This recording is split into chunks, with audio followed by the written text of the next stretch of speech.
Hello friends, welcome back to our channels, and today we are back with another video. So this video is going to be very important because we have a very special guest. Today we have Dr. Mithila Achintha with us. He is my supervisor, PhD supervisor, and he is also the associate professor here in the University of Manchester in Sustainable Infrastructure Material Group. He's also a chartered structural engineer. So, in addition to his teaching responsibility, Dr. Achintha is also the program director for Civil Engineering undergraduate program.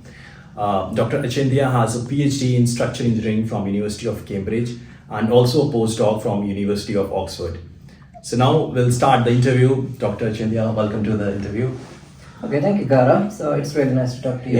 Thank you for giving this opportunity to do this interview. I'm pretty sure students will get to know a lot of insight about the university administration and how this whole thing works in PhD. So before we start this interview, Doctor, could you please share your academic journey from Sri Lanka to UK, how this long journey has been? Yeah, thank you, Gara. It's nice to be on your channel. Yeah, I started as a normal kid where I go to a local school. And then I did my undergraduate at University of Moratuwa where I studied for civil engineering and ended up with the first of that batch. And then I got a scholarship to Cambridge where I studied for 4 years. And then I got a postdoc position at Oxford. So then in 2012 I joined another UK university in Southampton as a lecturer. And then I joined University of Manchester in 2020. Okay, so one thing I'm pretty sure the students would like to know that when you were in your school, so were you like very melodious, highly talented student, or you were average? Because a lot of students think that the people studying in top universities, they are very talented. So what do you think? That is it very mandatory thing? Not really. Actually, no, I had the talent to be honest. Otherwise, you probably can't be here. Okay. But actually, I wasn't like, reading about scientists or to become a scientist in my life. But however, I thought I want to be like best in whatever I do. Yeah. What I do. And actually, probably you guys know if you're cricket fans, I like cricket too much, so much. And probably, I don't know if you guys remember, we used to have a player called Aravinda de Silva. Yeah. And he was like, I always want to, be like famous or become one of the best in the world. Yeah, that was my motivation. As I said, I want to be like probably best in the world or one of the best in the world. And also being world famous as well. And in the meantime, I was good at my studies as well. Yeah. Okay, so that's really nice. And so as you mentioned that you had your PhD from Cambridge and your postdoc from Oxford. So there are a lot of students after doing this postdocs or even the PhD from the reputed university. So they are like not sure whether they should continue their academic field or they should join industry. So what was in your mind? Like why did you choose academy and not industry? Yeah, again, good question. I think first to answer the second half, probably that's your individual choice, what you want to do. In my case, I think I was good at teaching type of things, and also I mentioned that I want to be like a bit famous as well. Yeah. So I thought this academic career is the right one for me, and one of the nicest thing is that you can meet people or students from all over the parts. That's why probably I'm meeting you. If I were not academic, probably you couldn't see me. Yeah, I think it's a personal choice. And also depend on your experience at your PhD. Probably some student might enjoy, some student probably think, something else might be a good option. Yeah, I think that's my answer for that. Okay. And what do you think? That industry field it is easier to get job in industry compared to academy, or it is a total different thing? No, I think but the thing is not easy or difficult. You have more opportunities. So if you go to industry, if you think about UK, I think probably we have about 150 universities. And if you think about civil or structural engineering, probably we have, maybe 50, 60 universities. On the other hand, industry, you have more opportunities. Because, the UK retirement age is 67, so you have to wait until someone retire or leave the university. Because universities can't take 10 structural engineering assistant professors within next year. No, they can't. So I think more opportunities. So when you have more opportunities, it's easy to join. Okay. And since you are working here as an associate professor, So can you please explain what is exactly the role of a professor in the UK universities? Okay, that's a good question. Actually, it's a difficult one as well, and also depend on the university as well. For example, as you know, we are part of Russell Group universities, where where research is the focus. So in research-intensive universities like University of Manchester, so we expect like probably 40% on our research and 40% on teaching, and about 20% on administration work. So you mentioned about the program director for civil engineering undergraduate program. So that's again that was my next question. Like Yeah. being a program director, also Yeah. how the work changes. Yeah, it's a difficult thing because program director's role. I mean, we have 6 undergraduate programs under my control. We have B.Eng civil engineering, M.Eng civil engineering, M.Eng civil and structural engineering, M.Eng civil engineering with enterprise, M.Eng civil engineering with industry experience, M.Eng civil engineering, civil and structural engineering with industry experience. So 6 programs, and at the moment we have about 300 students. I mean, across 4 years. I mean, like I'm like the responsibility. I mean, I have the responsibility. So huge responsibility, for yeah. their inquiries, etc. And also, I am the person. I mean, between students and like more senior management. Like So like you're the first point of contact for the students at undergraduate level? not for like course related things. Okay, if they have a course related issue, it's their lecturer or the course lead. But things like I mean, if regarding the exams, for example, I mean, unfortunately, some student won't be able to progress into the next year. So then we have various options, things like resit or taking the repeat year. Yeah, I would be the first point of contact. And then some student, I mentioned that we have 6 programs, but we have flexibility. I mean, for example, if you want to change your program, say within second year, still we allow those things. So again, you need to contact me, or student need to contact me if they want to make a request a change. Yeah. Okay, all right. One more question I have in between this. So like the types of university we have in UK, is it like the same all over the world? Like in US also the types of universities are same, or it's the different scenario in UK? I think UK probably it's much. I mean, the UK has a very long history, so I think roles are more established. I think We have got very ancient yeah, colleges. yeah. So I think obviously there are research intensive universities, and also their recruitment processes are different. For example, compared to UK and US. I'm quite experienced with UK system. I mean, we have these Russell Group universities. I mean, at the moment we have 24, and so I mean we are research intensive universities. On the other hand, we have other universities, not necessarily small. I mean, probably they have even more student numbers. Although Manchester is the largest university in terms of student numbers. But however, they are not that research intensive. So that's one of the fundamental difference. And also in terms of staff at Russell Group University, I mean, we teach where we have the expertise area. For example, I teach structures and materials only. I do not teach project management or geotechnical engineering. Okay. Whereas, because as I mentioned previously, so we had to spend half of our time on research, so which means like getting funding, supervising students like you, other international collaboration, keeping our international reputation, etc. But if you are on a teaching focused university, probably you have to spend more time on your teaching. Yeah. Okay, yeah, that was really insightful. Okay, so this was all about like your professional background. So we have a list of questions given by students actually. So students keeps on asking these questions regarding their questions, and I hope Professor your replies to these questions are going to be really helpful to the students. So one of the students has asked how to approach a professor to express their interest in pursuing a PhD under their supervision. What are some key points they should keep in mind when communicating their interest? Like how they should approach a professor for their PhD. Okay, I mean, it might depend on person to person as well in general, and also I try to explain more based on my experience and my colleagues. I think you can contact any supervisor at any time, so usually by an email. One thing you could do, I think, before you contact your supervisors, have a look on their profiles, what sort of research they are doing. You can go through their recent research publications.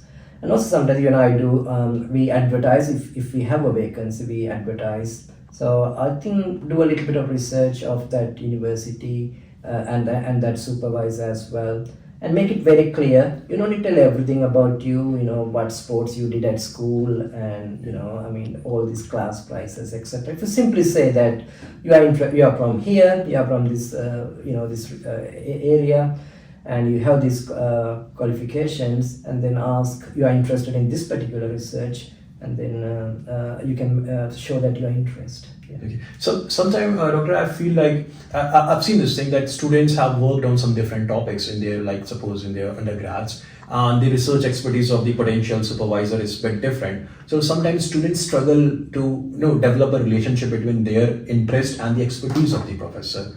So do you think is it okay to email a professor with some different research interest, which is not the forte of that professor, or it has to be exactly the same? What is the research expertise of that professor? Okay, I think it's probably 50%. I believe it's better if you contact if you think that professor works on the area you are interested in. But like large universities like us, normally if we get a good student, email from a good students, and if we see another colleagues might be more suitable, I do it personally. I usually forward to another colleague saying this may be, for example, if someone comes with say more mechanical engineering related projects, so I would forward that email to them. But no, I think it's better if you look at the professor's profiles thoroughly and suggest a proposal in that area. Okay. So I think it's all clear. You have to just find the research interest of yours and the research expertise of the professor. If they are aligned, then you can drop an email with all the details. Okay, coming to the next question, doctor. So, is it really mandatory to have a research background to apply for a PhD? Because obviously there are students, those who haven't done a lot of research in their undergrads, and so they think that we don't have experience of research. Can we apply for PhD or not? So, what do you have to say on this? Okay, the answer is yes and no, because I would say no mean officially in most degrees you do not need to have a proper research experience. But in the meantime, as I mentioned previously, I think you need to do a little bit of research on what areas they are doing, because in these days when you apply, you need to submit a research proposal, maybe 1 or 2 page research proposal. Yes, I think you need to do a little bit of research as well. Maybe informal, your own time. Yeah. And also these days, a lot of students do research projects for their undergraduate degree projects. So they have, I think, some experience with literature, how to read, how to review literature. And what about the research paper publication? Is it mandatory or is it okay? Okay, I think that's again 2 answers, because it depends on sometimes the funding opportunity. For example, at the university we sometimes advertise funding opportunities, and the competitions are quite extremely high. So in that case, publication might have a preference. Preference. Okay. However, even when I do it, I consider the publication with the relevant experience. For example, a student 10 years after graduation with 3 papers, or a student just graduated with 1 paper. So I try to balance out, it's not just number of papers, but however, I think, as I said, for competitive funding schemes, having a publication would be a useful addition. Yeah. Okay, all right. So, doctor, again, the next question is, what are the chances of getting a fully funded scholarship for doing PhD in the prestigious universities in UK? Because obviously the candidates are higher and the PhD funded PhDs are very less. So, what do you think? Who can stand a chance for a funded PhD? Is it very difficult to get, or they can get? Okay, I can give a long answer probably. As I said, you probably contact a supervisor, prospective supervisor first. And normally these professors have a good memory, so you don't need to send emails every day or every week reminding, okay? Yeah. Because what we do, if we have a funding opportunity and we look at who have contacted us recently, for example, if a student has contacted me, say within last year or so, when I get an opportunity, I usually check those emails and try to contact them. So no need to, check with the supervisor. Probably you annoy the supervisor if you do that, if you repeatedly send emails. Yeah, so you let your availability first, okay? Then supervisor know that this may be a suitable candidate, okay? And then you can go, for example, in our university, we have these faculty funded studentships. So you can look at our website, for example, in the UK, new academic year start in September every year. So that's a good time to contact supervisors, for example, if you have an idea for a research area. And then on the other hand, then some students come with their own funding, like government funding or their personal self-funding. So in that case, probably I'm not talking about self-funded student. Yeah.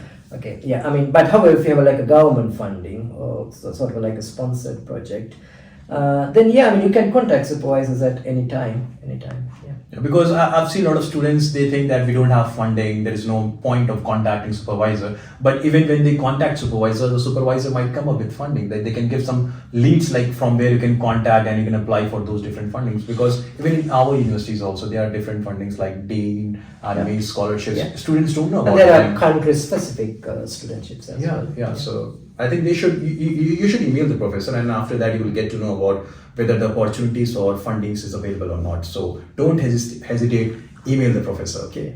So to add one thing, for example, usually in the UK or Manchester, we need like English language qualification, Yeah. etc.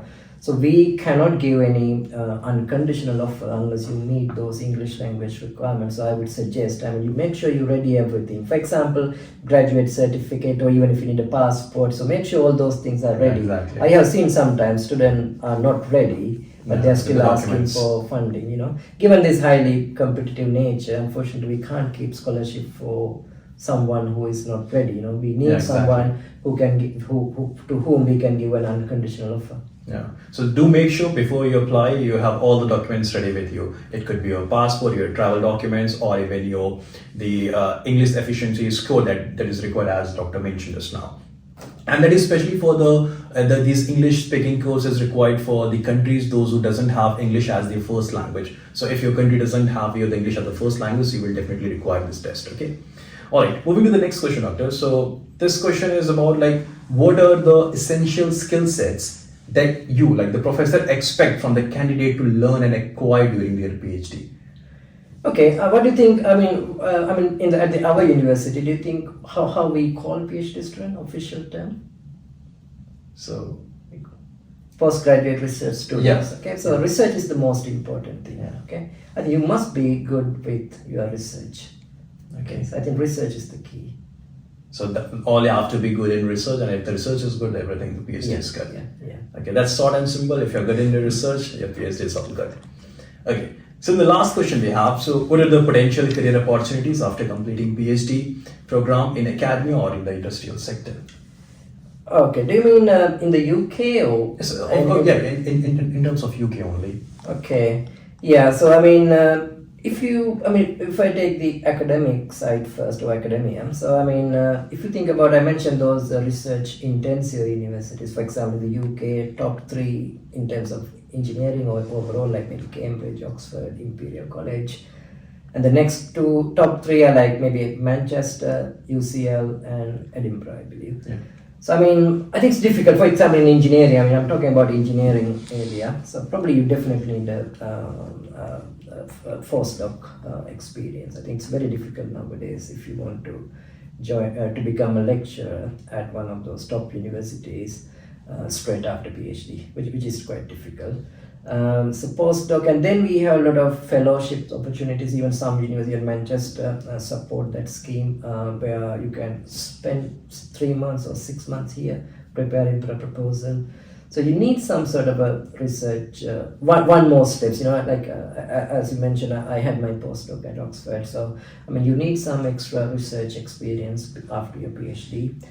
On the other hand, there are other universities which probably do not need much on your research, like say teaching focused universities where probably can join as a lecturer straight away. And also you can join like there are advertised postdoc positions and fellowships, etc.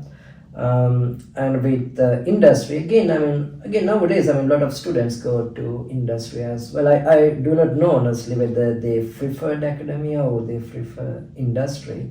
But there are not, nowadays, like with this sustainability, low carbon requirements, I think the companies need, companies invest quite a lot on research and development. So if you have a PhD, that can be a real added advantage. And just to add, Gaura, that may be used to other students as well. So when we go get those applicants, sometimes say 85%, overall average 85%, and someone with 87% average. That's where I think students need to be a bit careful, because you have to expect that, okay, you might have a first class degree and you might have some few awards, etc. So, but you have to be outstanding. You have to be outstanding because PhDs you won't get, like, we can't recruit. I mentioned previously, like industry probably you can recruit more engineers, but PhDs or academia, you can't recruit 10 at a time. Okay, only one. The vacancies are less. Yeah. So 1 out of 60. For academic, recently we advertised a position in civil engineering. We got 61 applicants for a one position. So therefore, I think what you can show that you are outstanding. Okay, you are outstanding. So again, as professors, we struggle to differentiate someone with 85% average or 87% average because, for me, there is no difference, 85% and 87, they are absolutely good students.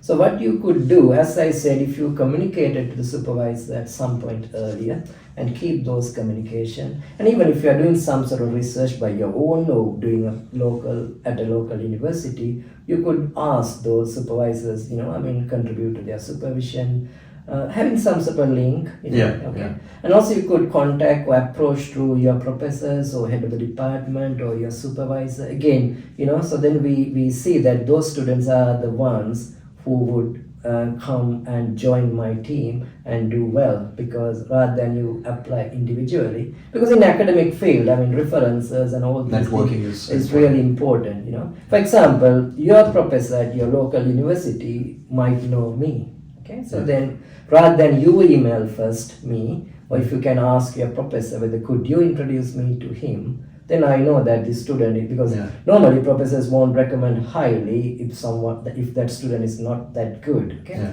so if you have that sort of a link and connection, and that's when we have that, when there is a toss between 85% student and 87 student, then definitely we prefer to go with the one we know for a time, Again, not always, but having that contact is useful. So like making networking is quite important during this journey. Other thing, the student probably what I've seen, again, probably maybe I'm talking too much, but things like they probably expect you send an email last week and expecting a PhD position next week. That won't happen. Exactly. Okay, so it takes time. So wait for one. I know I can understand.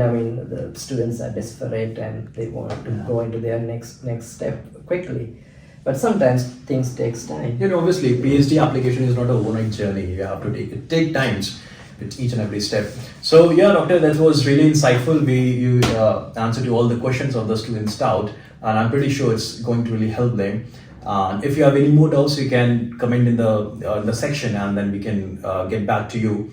And if you have any more doubts, then let us know.